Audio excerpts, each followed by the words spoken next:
Hello, everybody, and welcome to an extra special bonus episode of I Have No Mouth and I Must Scream. Now, first of all, right off the bat, this is not a proper Let's Play episode. This is strictly going to be me explaining shit, plus a little bit of bonus content of some new discoveries that I made while I had to replay the game. I'm making no story progress whatsoever in this episode, so if you want to see where the story of the game goes next, then click the annotation now and go to the next episode. If you'd like some behind the scenes stuff, then stay right here. So, what the fuck happened? What happened between parts 22 and 23?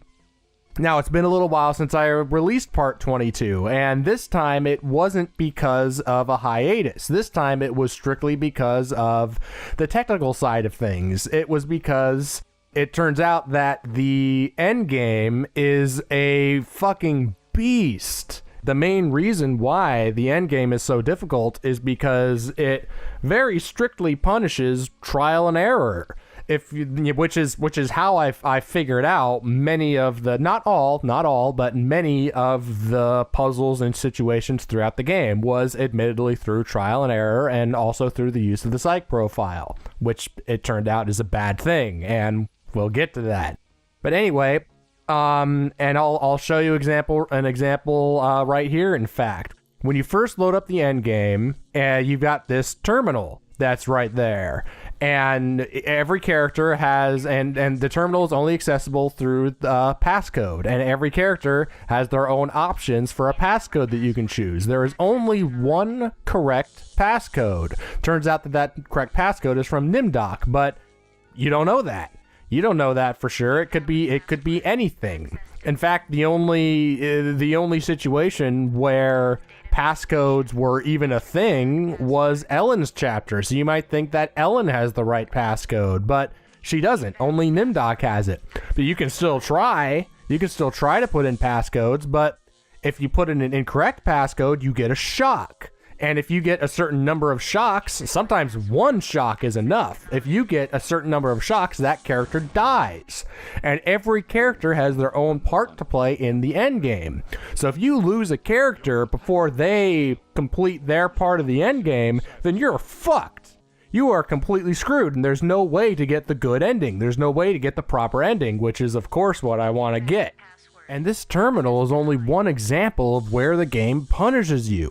Every single mistake you make, every single wrong decision that you make in the end game gives you a shock. And eventually, if you make too many mistakes, you're gonna die. And you're gonna die over and over and over again. So that's partly why it's taken so long, is because I was struggling so much with the end game and being punished over and over again that I had to scrap. I think it was 3 recordings where I was playing the game. It was maybe a 40 to 50 minute recording, and I got basically nothing accomplished, or very little accomplished during those playthroughs, and I just had to scrap the episodes in their entirety because they were completely useless.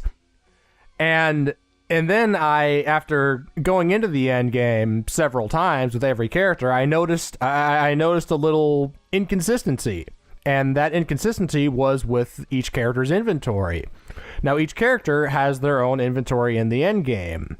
And each character is supposed to have their each unique item. I think each character has, it's maybe 5 or 6 of the same items plus one additional item that only they have. Well, when I got to the end game initially, Gorster, Ellen, and Ted all had their own specific special items. No problem. Benny and Nimdok, however, did not. What I did next was something that I swore I would never do, but I really had no choice at this point. I'd been playing the game for hours, and I had, several episodes worth of recording had, hit the floor. So I looked up a walkthrough, and I confirmed that Benny and Nimdok were supposed to have special items as well, but in my game they didn't. But why is that? Why didn't they have their special items? Well, do you remember as I was playing the game, in fact, I'll just show you, as I was playing the game, when a key decision was made or a key action took place or something like that, sometimes the color behind the character portrait would change. It would go to either a darker or a lighter shade of green. And it goes to a lighter shade of green if you complete a good action, and a darker shade of green if you complete a bad action. What that color behind the character portrait is called it's called the spiritual barometer. This is all outlined in the manual, something that I probably should have read when I first loaded up the game, but how was I to know? So, and there are several things that can, and basically what makes your spiritual barometer go up is making good or moral choices or the correct choices that advance the game. What makes your spiritual barometer go down is taking immoral actions, or taking actions that affect the character's mood or something like that, such as that one jukebox option in Gorster's chapter. And most importantly, what makes your spiritual barometer go down is reading the psych profile. So what happened basically in Benny and Nimdok's chapters is that I did find a possible ending to their chapters, but it wasn't the best possible ending.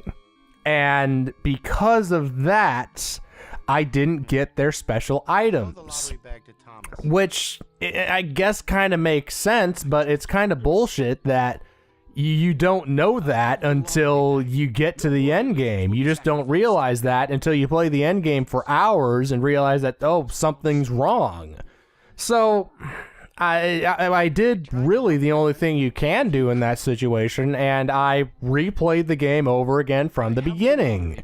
And I went through every character's chapter again without using the psych profile, because now at this point I had read the manual, and I knew that reading the psych profile makes your spiritual barometer go down. And besides, I already knew how to complete the chapters anyway. So yeah, that's what I had to do. I had to replay the damn game. And that's why it's taken me so long to get back to the point where I can finally record the end game. But it turns out that it wasn't entirely a bad thing that I replayed the game, because I did discover some new things that I think I should show you. That's partly why I'm doing this little bonus episode, and I'm not just keeping it to a little explanation before the chapter. That, and it's a long fucking explanation, and it warrants its own video. So, here are the things I discovered. In Benny's chapter, after you uncover Brickman's grave and talk to him, and you show him the lottery bag to prove that you're trying to help people, what you can do is you can plant a fruit in the ground, which will then grow into a pretty flower. And I guess that's symbolic of Benny's redemption. Nice little tidbit, nice little character moment. Not entirely a necessary thing, but it does increase your spiritual barometer significantly. And the other thing I found in Benny's chapter, which has no bearing on your spiritual barometer, but it's some really good expository stuff, is after you tell the kid to hide in the hole with his doll, you can talk to the computer. You can talk to the kid's monitor, and I'll show you that conversation now. Well, it's about time you hid the kid. I was beginning to have my doubts about whether you'd make it this far, even with my help. Are you M? Heavens, no. I used to work for him, but now I'm working for the Russian. Who is the Russian? Why, he's the one who's been helping you out. You didn't think Am would give the child the ability to make a translator out of this video screen, did you? How can you help me? Now that you've shown your comrades that there's some hope for you, you should work on the person you wronged the most. You know who I am? Of course. I know all about your adventures in the village. You're a crazy bunch here with that lottery and all. I've been Am's prisoner for more than 100 years. Why help me now? You and the rest of the humans are in serious trouble. Am's a big boy now, much meaner and smarter than when he first started his tortures. What's the use of helping me if Am's so damned invincible? The Russian and the Chinese have been acting in concert to make it possible for you and the other humans to succeed in Am's newest game. If you join them, you can defeat Am. Wait for your cue. Thanks for your help. So yeah, kind of a long conversation, but it's really interesting expository stuff. It's really cool stuff, and I'm sorry that I missed it the first time, but how would I know? I mean, you can't interact with that screen without interacting with the kid in every other situation, so I had no idea, but I was just trying shit, and I found that. So yeah, I'm pretty sure the main reason why I didn't get Benny's special item was because I used the psych profile too much, because I didn't really miss all that much. Nimdok, on the other hand, I completely botched that chapter. I don't know how, but I missed some really basic stuff, and I think that was because I was relying on the psych profile too much, and I was also thinking a little too narrow-mindedly. So here's how Nimdok's chapter is supposed to go. When you're first given the option to operate on the guy to or operate on the kid rather, to cut open his spine, you can take the scalpel and you can stab the doctor. Yeah. You can attack him. You can just straight up murder his ass in front of an audience, no less. And then what you do is you run behind to the recovery area. Well, not exactly run. Nimdok just sort of saunters over. You go back there, and you saw me trying this, but for some reason you can't do it without having stabbed the doctor. You push the grate open and then end up in that room with the ovens. And then, after you take the pliers and the watch off of the desk, you talk to the prisoner hanging on the fence and give him the ether and all that, and let him and loosen the barbed wire around him. I did all that, and then you talk to the other prisoner just as I did. Lastly, and for some reason I never thought to do this, but it makes perfect sense. You give the pliers to the prisoner behind the fence. You help him escape. Here, you should be able to escape with this. Pliers for cutting the wires? Yes, I think this would make escape possible. But don't think that one good deed will make up for all those poor innocents you butchered. Why the hell did I not think of that? I mean, I guess hindsight is 20/20 after all, but it seems so obvious now. You help him escape.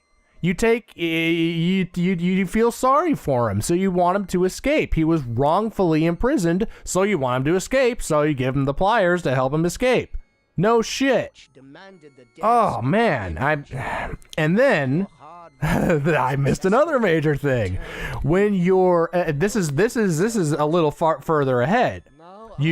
After you wake the golem, and you go through all that process. You wake the golem, then you talk to Dr. Mengele in the main room in the bunker. After having your normal conversation with Dr. Mengele, again, this should have been obvious. What you do is you use the mirror on Dr. Mengele.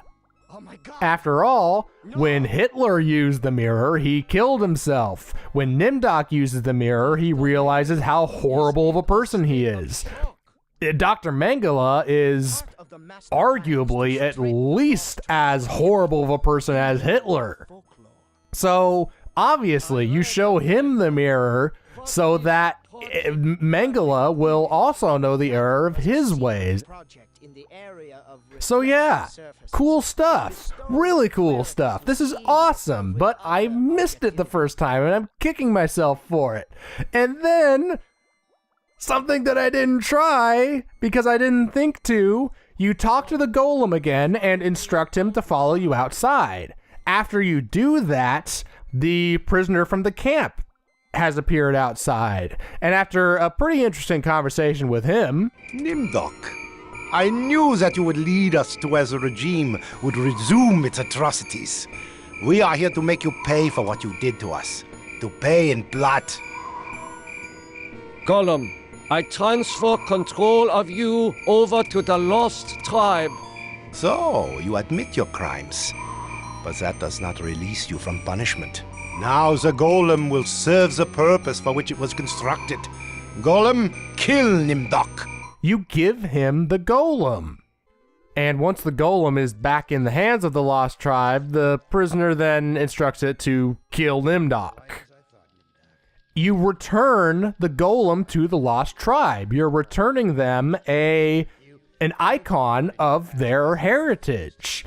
Essentially honoring them, essentially paying them tribute. That's fucking great!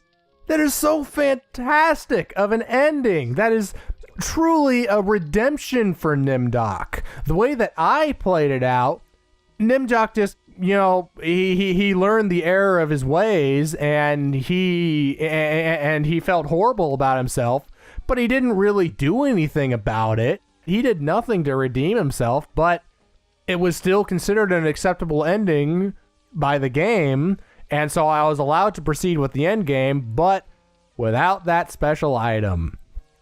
Oh, man. So that was a pretty long explanation, and that was why I decided to keep this to its own episode. Yeah, that's it, man. Thanks for watching. I'll see you next time in part 23, the true continuation of the story.